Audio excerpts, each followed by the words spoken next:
Om Shanti. Good morning. 5 सितंबर 2020।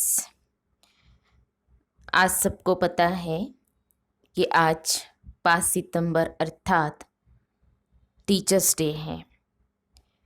तो सबको सबसे पहले हैप्पी टीचर्स डे। और हम सबके जो टीचर है, जिनको टीचरों के भी टीचर कहा जाता है, वो है हमारे परम प्रिय परम शिक्षक शिव बाबा। तो रोज रोज आकर के हम सभी गॉडली स्टूडेंट को पढ़ाते हैं। बहुत दूर से आते हैं, परम धाम से आते हैं, और हम सभी गॉडली स्टूडेंट को ईश्वरीय महावाक्य जिनको हम सुनते हैं, मुरली सुनते हैं। तो रोज हमारे जो टीचर है शिव बाबा हमें रोज बताते हैं, आकर के नया नया ज्ञान, नई नई पॉइंट्स सुनाते हैं। हमारे गाइड भी है, फ्रेंड भी है, माता पिता भी है, सद्गुरु भी है, सब कुछ है। तो ऐसे हमारे परम प्रिय परम शिक्षक शिव बाबा को सबसे पहले वंदन, नमन और सैल्यूट करते हैं। और फिर जितने भी लौकिक में जो टीचर है, स्कूल में है, कॉलेज में है, अलग अलग क्लासेस चलाते हैं, जो भी है, उन सभी टीचर्स को भी सैल्यूट है। और हमारे जो परम प्रिय परम पिता शिव बाबा है, परम शिक्षक, जिन्होंने इस धरा पर आकर के अपने ही जैसा रूहानी टीचर बना रहे हैं। और वो सभी रूहानी टीचर जिनको बाबा गुरु भाई भी कहते हैं, हम जिन्स कहते हैं, गुरु भाई कहते हैं, ऐसी हमारी सभी ब्रह्मा कुमारी बहनें, दीदियाँ, आदरणीय दादियाँ, आदरणीय दीदियाँ, उन सबको भी हम आज की इस टीचर्स डे पे सैल्यूट करते हैं, जो सबको परम शिक्षक शिव बाबा का जो ज्ञान है, जो संदेश है, वो जन जन तक पहुंचाने का कार्य कर रही हैं। तो सभी को फिर से हैप्पी टीचर्स डे। और आज हमारे जो परम शिक्षक शिव बाबा है, जो आज हम सभी गॉडली स्टूडेंट को जो महावाक्य सुना रहे हैं, उसको हम सभी बहुत ही ध्यान से, एकाग्रता से सुनेंगे। तो आज बाबा कहते हैं, मीठे बच्चे, इस बेहद के नाटक में तुम आत्माओं को अपना अपना पार्ट मिला हुआ है। अभी तुम्हें यह शरीर रूपी कपड़े उतार घर जाना है, फिर नए राज्य में आना है। बाबा ने कहा, मीठे बच्चे, इस बेहद के नाटक में तुम आत्माओं को अपना अपना पार्ट मिला हुआ है। अभी तुम्हें यह शरीर रूपी कपड़े उतार घर जाना है, फिर नए राज्य में आना है। आज की मुरली में प्रश्न है, बाप कोई भी कार्य प्रेरणा से नहीं करते, उनका अवतरण होता है, यह किस बात से सिद्ध होता है? बाप कोई भी कार्य प्रेरणा से नहीं करते, उनका अवतरण होता है, यह किस बात से सिद्ध होता है? उत्तर है, बाबा ने कहा, बाप को कहते ही है करण करावन हार। प्रेरणा का तो अर्थ है विचार। प्रेरणा से कोई नई दुनिया की स्थापना नहीं होती है। बाप बच्चों से स्थापना कराते हैं, कर्मेंद्रियों बिगर तो कुछ भी करा नहीं सकते, इसलिए उन्हें शरीर का आधार लेना होता है। ओम शांति। रूहानी बच्चे रूहानी बाप के सामने बैठे हैं। गोया आत्माएं अपने बाप के सम्मुख बैठी हैं। आत्मा जरूर जिस्म के साथ ही बैठेंगी। बाप भी जब जिस्म लेते हैं तब ही सम्मुख होते हैं। इसको ही कहा जाता है आत्मा परमात्मा अलग रहे बहुकाल।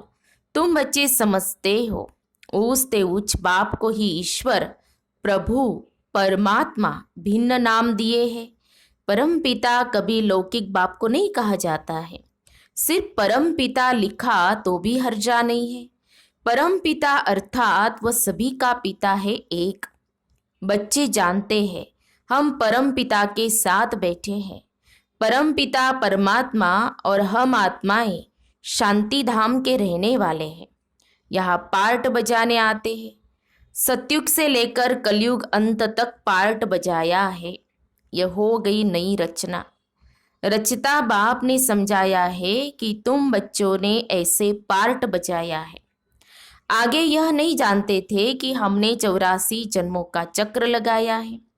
अभी तुम बच्चों से ही बाप बात करते हैं। जिन्होंने 84 का चक्र लगाया है सब तो 84 जन्म नहीं ले सकते हैं। यह समझाना है कि 84 का चक्र कैसे फिरता है। बाकी लाखों वर्ष की तो बात ही नहीं। बच्चे जानते हैं कि हम हर 5000 वर्ष बाद पार्ट बजाने आते हैं। हम पार्टधारी हैं। ऊंचते उच्च भगवान का भी विचित्र पार्ट है। ब्रह्मा और विष्णु का विचित्र पार्ट नहीं कहेंगे। दोनों ही 84 का चक्र लगाते हैं। बाकी शंकर का पार्ट इस दुनिया में तो है नहीं। त्रिमूर्ति में दिखाते हैं स्थापना विनाश पालना। चित्रों पर समझाना होता है। चित्र जो दिखाते हो उस पर समझाना है। संगम युग पर पुरानी दुनिया का विनाश तो होना ही है। प्रेरक अक्षर भी रॉन्ग है। जैसे कोई कहते हैं आज हमको बाहर जाने की प्रेरणा नहीं है। प्रेरणा यानी विचार। प्रेरणा का कोई और अर्थ नहीं है। परमात्मा कोई प्रेरणा से काम नहीं करता, न प्रेरणा से ज्ञान मिल सकता है। पाप आते हैं इन कर्मेंद्रियों द्वारा पार्ट बचाने। करण करावन हार है ना, कराएंगे बच्चों से। शरीर बिगर तो कर न सके। इन बातों को कोई भी जानते नहीं, न ईश्वर बाप को ही जानते हैं। ऋषि मुनि आदि कहते थे हम ईश्वर को नहीं जानते, न आत्मा को न परमात्मा बाप को। कोई में ज्ञान नहीं है।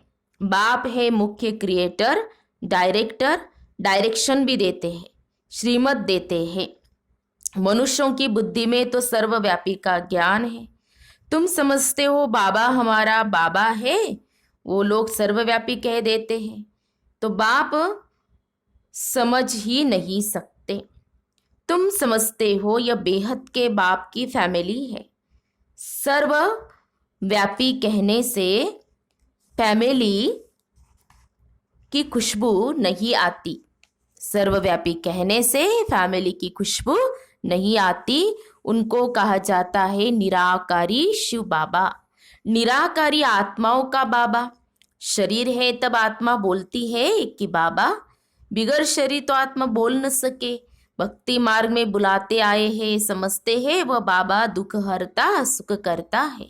सुख मिलता है सुख धाम में, शांति मिलती है शांति धाम में। यहाँ है ये दुख। यह ज्ञान तुमको मिलता है संगम पर, पुराने और नए के बीच। बाप आते ही तब है जब नई दुनिया की स्थापना और पुरानी दुनिया का विनाश होना है। पहले हमेशा कहना चाहिए नई दुनिया की स्थापना, पहले पुरानी दुनिया का विनाश कहना रॉन्ग हो जाता है। अभी तुमको बेहद के नाटक की नॉलेज मिलती है। जैसे उस नाटक में एक्टर्स आते हैं तो घर से साधारण कपड़े पहनकर आते, फिर नाटक में आकर कपड़े बदलते हैं, फिर नाटक पूरा हुआ तो वह कपड़े उतार कर घर जाते हैं। बाबा कहते हैं या तुम आत्माओं को घर से अशरीरी आना होता है, यहाँ आकर यह शरीर रूपी कपड़े पहनते हो।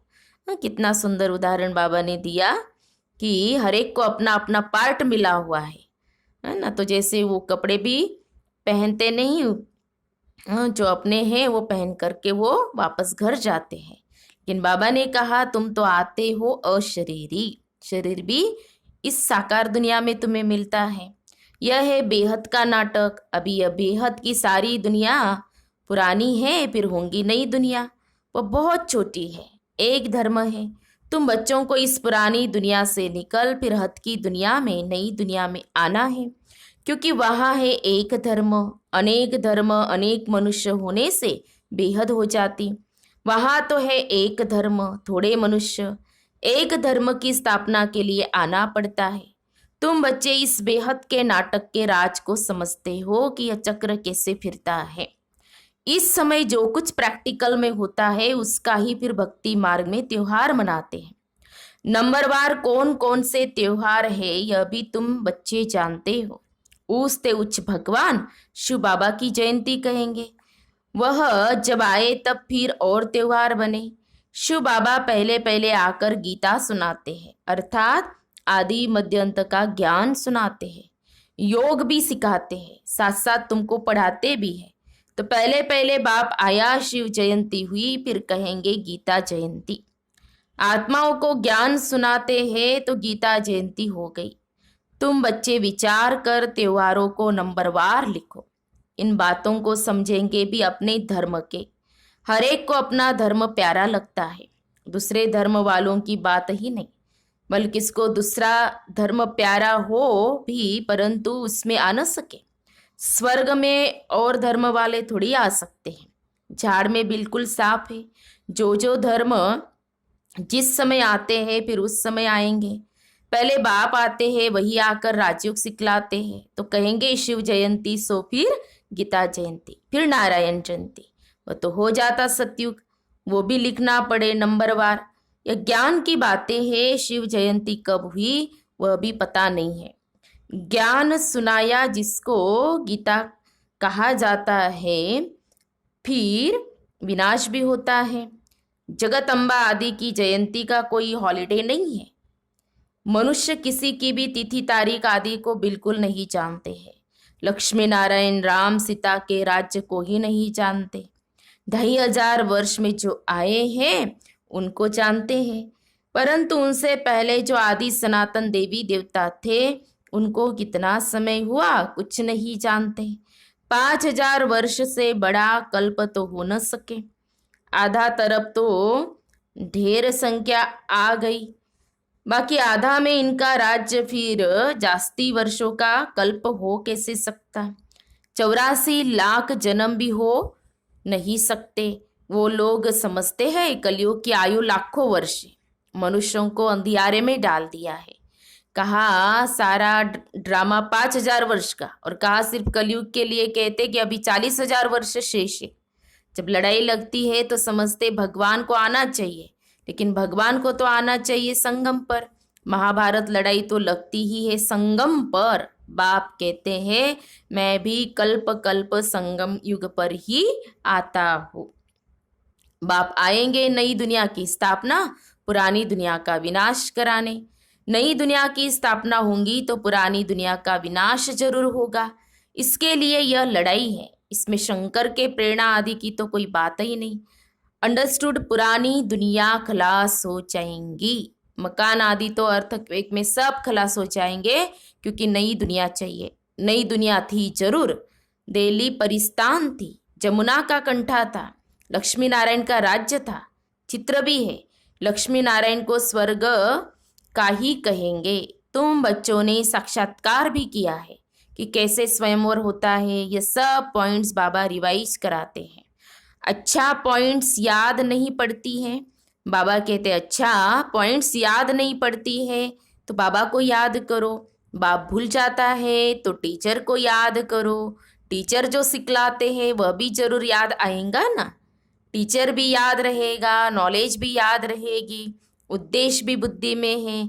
याद रखना ही पड़े, क्योंकि तुम्हारी स्टूडेंट लाइफ है ना। हाँ, बाबा कहते तुम्हारी अंत तक स्टूडेंट लाइफ। हम सभी गॉडली स्टूडेंट हैं। तो यह भी जानते हो जो हमको पढ़ाते हैं वह हमारा बाप भी है, लौकिक बाप कोई गुम नहीं हो जाता है। लौकिक, पारलौकिक और फिर यह है अलौकिक। ब्रह्मा बाबा है अलौकिक और शिव बाबा है पारलौकिक। तो इनको कोई याद नहीं करते। लौकिक बाप से तो वर्षा मिलता है, अंत तक याद रहती है। शरीर छोड़ा फिर दूसरा बाप मिलता है, जन्म बाई जन्म लौकिक बाप मिलते हैं। पारलौकिक बाप को भी दुख व सुख में याद करते हैं। बच्चा मिला तो कहेंगे ईश्वर ने बच्चा दिया, बाकी प्रजापिता ब्रह्मा को क्यों याद करेंगे? इनसे कुछ मिलता थोड़ी है। इनको अलौकिक कहा जाता है। तुम जानते हो हम ब्रह्मा द्वारा शिव बाबा से वर्षा ले रहे हैं। जैसे हम पढ़ते हैं यह रथ भी निमित्त बना हुआ है। बहुत जन्मों के अंत में इनका शरीर ही रथ बना है। रथ का नाम तो रखना पड़ता है ना। यह है बेहद का सन्यास। रथ कायम ही रहता है, हाँ, बाकी का ठिकाना नहीं है। चलते चलते फिर भागंती हो जाते हैं। यह रथ तो मुकर्रर है ड्रामा अनुसार। इनको कहा जाता है भाग्यशाली रथ। तुम सबको भाग्यशाली रथ नहीं कहेंगे। भाग्यशाली रथ एक माना जाता है जिसमें बाप आकर ज्ञान देते हैं, स्थापना का कार्य कराते हैं। तुम भाग्यशाली रथ नहीं ठहरे। तुम्हारी आत्मा इस रथ में बैठ पड़ती है। आत्मा पवित्र बन जाती, इसलिए बलिहारी स्तन की है जो इसमें बैठ पड़ाते हैं। ये अंतिम जन्म बहुत वैल्यूबल है। फिर शरीर बदल हम देवता बन जाएंगे। इस पुराने शरीर द्वारा ही तुम शिक्षा पाते हो, शिव बाबा के बनते हो। तुम जानते हो हमारी पहली जीवन वर्थ नॉट ए पेनी थी। जब बाबा नहीं थे, ज्ञान नहीं था हमारे जीवन में, तो जीवन क्या थी? वर्थ नॉट ए पेनी। अब पाउंड बन रही है। जितना पढ़ेंगे उतना उच्च पद पाएंगे। बाप ने समझाया है, याद की यात्रा है मुख्य। इनको ही भारत का प्राचीन योग कहते हैं, जिससे तुम पति से पावन बनते हो। स्वर्गवासी तो सब बनते हैं, फिर है पढ़ाई पर मदार। तुम बेहद के स्कूल में बैठे हो, तुम ही फिर देवता बनेंगे। देखो बाबा ने क्या कहा, हमारे परम शिक्षक शिव बाबा ने, तुम कहाँ बैठे हो कि बेहद के स्कूल में बैठे हो, तुम ही फिर देवता बनेंगे, है ना। एम ऑब्जेक्ट सबको क्लियर बता दी है कि तुम्हें क्या बनना है। सभी देवी और देवता बनेंगे। ऐसे तो जैसे उस लौकिक पढ़ाई में हर एक स्टूडेंट का अपना अपना अलग अलग लक्ष्य होता है, लेकिन हमारे जो टीचर है परम शिक्षक शिव बाबा है, तो उन्होंने हमें बता दिया है कि हर एक को क्या बनना है, देवी और देवता बनना है। और उसके लिए रोज रोज हमें पढ़ाते हैं। तुम समझ, बाबा कहते हैं तुम समझ सकते हो उच्च पद कौन पा सकते हैं, उनकी क्वालिफिकेशन क्या होनी चाहिए। पहले हमारे में भी क्वालिफिकेशन नहीं थी, आसुरी मत पर थे। अब ईश्वरीय मत मिलती है। आसुरी मत से हम उतरती कला में जाते हैं, ईश्वरीय मत से चढ़ती कला में जाते हैं। ईश्वरीय मत देने वाला एक है, आसुरी मत देने वाले अनेक है। माँ बाप, भाई बहन, टीचर, गुरु, कितनों की मत मिलती है। अभी तुमको एक की मत मिलती है जो 21 जन्म काम आती है। तो ऐसे श्रीमत पर चलना चाहिए ना। जितना चलेंगे उतना श्रेष्ठ पद पाएंगे, कम चलेंगे तो कम पद। श्रीमत है ये भगवान की, ऊंचते उच्च भगवान ही है। जिसने कृष्ण को ऊंचते उच्च बनाया है वह तो है ही वाइसलेस। देवताओं की महिमा गाते हैं सर्वगुण संपन्न, 16 कला संपूर्ण संपूर्ण निर्विकारी। सन्यासियों को संपूर्ण निर्विकारी नहीं कहेंगे। सतयुग में आत्मा और शरीर दोनों पवित्र होते हैं। देवताओं को सब जानते हैं, वो संपूर्ण निर्विकारी होने के कारण संपूर्ण विश्व के मालिक बनते हैं। अभी नहीं है, फिर तुम बनते हो। बाप भी संगम युग पर ही आते हैं। ब्रह्मा के द्वारा ब्राह्मण, ब्रह्मा के बच्चे तो तुम सब ठहरे। वह है ग्रेट ग्रेट ग्रैंड फादर। बोलो, प्रजापिता ब्रह्मा का नाम नहीं सुना है? परम पिता परमात्मा ब्रह्मा द्वारा ही सृष्टि रचेंगे ना। ब्राह्मण कुल है, ब्रह्मा मुख वंशावली भाई बहन हो गए। यहाँ राजा रानी की बात नहीं। यह ब्राह्मण कुल तो संगम का थोड़ा समय चलता है। हाँ, तो बाबा कहते राजाई न पांडवों की है न कौरवों की है। अच्छा, मीठे मीठे सिखी लदे बच्चों प्रति मात पिता बाप दादा का याद प्यार और गुड मॉर्निंग। रूहानी बाप की रूहानी बच्चों को नमस्ते। हम रूहानी बच्चों की रूहानी बाप दादा को याद प्यार और नमस्ते नमस्ते। ओम शांति ओम शांति ओम शांति। गुड मॉर्निंग बाबा, शुक्रिया बाबा, थैंक्स बाबा। फिर धारणा के लिए मुख्य सार। आज की मुरली का सार 2 पॉइंट में। पहली पॉइंट, 21 जन्म श्रेष्ठ पद का अधिकारी बनने के लिए सब आसुरी मतों को छोड़ एक ईश्वरीय मत पर चलना है। संपूर्ण वाइसलेस बनना है, विकार रहित बनना है। दूसरी पॉइंट, इस पुराने शरीर में बैठ बाप की शिक्षाओं को धारण कर देवता बनना है। यह है बहुत वैल्यूबल जीवन, इसमें वर्थ पाउंड बनना है। ये जीवन बहुत वैल्यूबल है और इस शरीर की भी हमें संभाल करनी है, क्योंकि बाबा ने कहा इस शरीर में ही आत्मा क्या करती है, पुरुषार्थ करती है। फिर आज की मुरली में बाबा का वरदान है,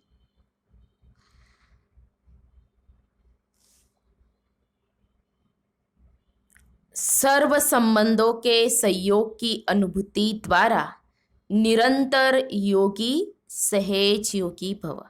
सर्व संबंधों के सहयोग की अनुभूति द्वारा निरंतर योगी सहज योगी भव। हर समय, स्पष्टीकरण है, हर समय बाप के भिन्न भिन्न संबंधों का सहयोग लेना अर्थात अनुभव करना ही सहज योग है। बाप कैसे भी समय पर संबंध निभाने के लिए बंधे हुए हैं। सारे कल्प में अभी ही सर्व अनुभव की खान प्राप्त होती है, इसलिए सदा सर्व संबंधों का सहयोग लो और निरंतर योगी सहज योगी बनो। क्योंकि जो सर्व संबंधों की अनुभूति व प्राप्ति में मगन रहता है वह पुरानी दुनिया के वातावरण से सहजी उपराम हो जाता है। तो आज विशेष बाबा हमारा परम शिक्षक टीचर है ना, तो सुप्रीम टीचर, तो इस संबंध से सारा दिन अनुभव करेंगे। फिर स्लोगन है, सर्व शक्तियों से संपन्न रहना यही ब्राह्मण स्वरूप की विशेषता है। सर्व शक्तियों से संपन्न रहना यही ब्राह्मण स्वरूप की विशेषता है। तो ये थे हमारे परम शिक्षक, सुप्रीम टीचर, हमारे प्यारे शिव बाबा के मधुर ईश्वरीय महावाक्य। तो आज भी बाबा ने हम बच्चों को बहुत सुंदर शिक्षाएं दी है। तो आज सारा दिन हम सभी क्या करेंगे, जो हमारे परम शिक्षक सुप्रीम टीचर ने जो जो हमें पढ़ाया है, तो वो पॉइंट्स ज़रूर क्या करेंगे, अपनी बुद्धि रूपी डायरी में भी नोट करेंगे और उस स्थूल डायरी में भी क्या करेंगे, नोट करेंगे, है ना। और 5 स्वमान ज़रूर निकालेंगे। तो हमारे जो टीचर हमें होमवर्क देते हैं तो ज़रूर हमें करना चाहिए, आज्ञा का पालन ज़रूर करना चाहिए। फिर से सभी को हैप्पी टीचर्स डे। अच्छा, ओम शांति ओम शांति ओम शांति।